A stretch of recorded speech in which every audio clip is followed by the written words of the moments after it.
Sa iba pang balita sa ibayong dagat, pagbebenta at pagkain ng karne ng aso ipinagbabawal na sa South Korea at Ecuador. Isinailalim sa state of emergency. Kung bakit alamin sa sentro ng balita ni Joyce Salamatin. Biglang natigil ang isang programa sa government TV network ng Ecuador matapos lusubin ng mga armadong sospek.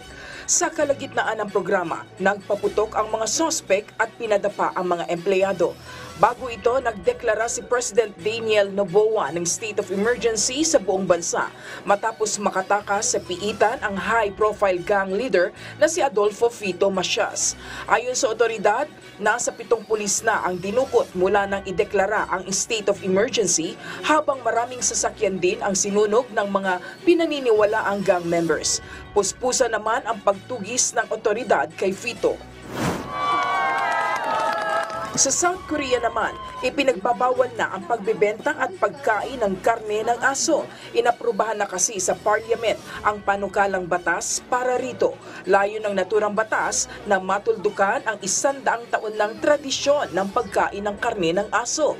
Kasunod nito, nagkasana ang iba't ibang grupo ng rescue operations sa iba't ibang dog farms. Ang sino mang lalabag sa batas ay papatawan ng multa at pagkakakulong ng hanggang 3 taon. Sorpresa naman dumalo ang aktres na si Lindsay Lohan sa premiere night ng remake ng kanyang pelikulang Mean Girls na inilabas 20 taon na ang nakalilipas. Tila mini reunion naman ito para kay Lohan at kay Tina Fey na siyang nagsulat ng screenplay ng 2 movie.